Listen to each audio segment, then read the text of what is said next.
For Flake, Ms. Mitchell for Senator Flake. Thank you. We've heard this morning several times that you did take a polygraph, and that was on August the 7th. Is that right? I believe so. It was the day I was flying from BWI to Manchester, New Hampshire. Okay. Why did you decide to take a polygraph? I didn't see any reason not to do it. Were you advised to do that? Again, you're seeming to call for communications between counsel and client. I don't think you mean to do that. If you do, she shouldn't have to answer that. Counsel, could you let her answer the extent to which she doesn't violate the relationship between you and Dr. Ford? Say what you understood.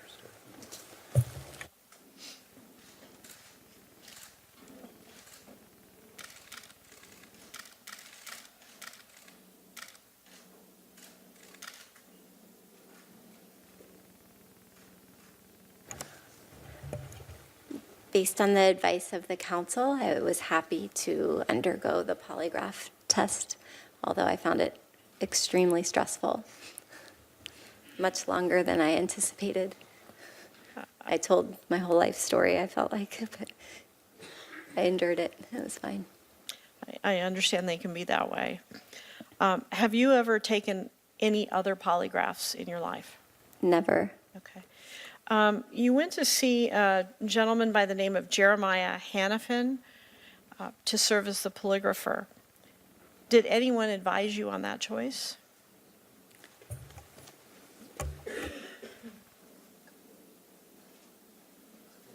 Yes, I believe his name was Jerry. Jerry Hannafin. Yeah.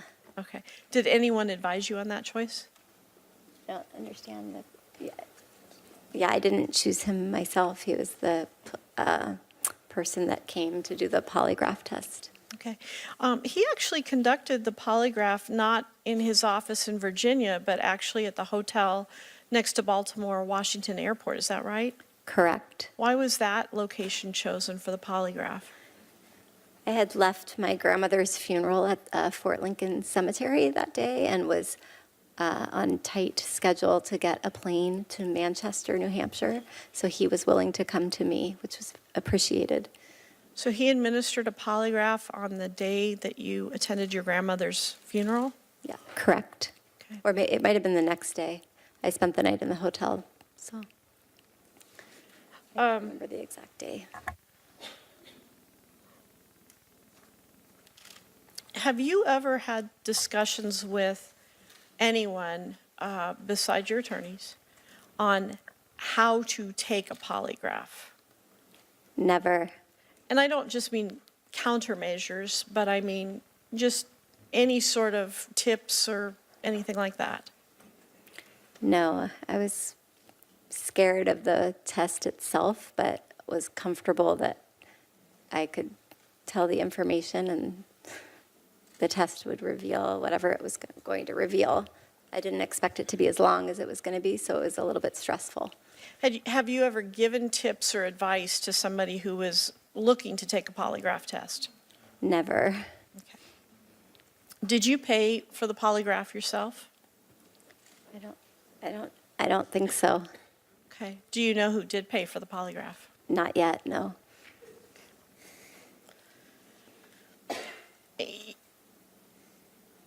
Did you have the handwritten statement that you wrote out? Did anyone assist you in writing that statement? No, but you can tell how anxious I was by the terrible handwriting.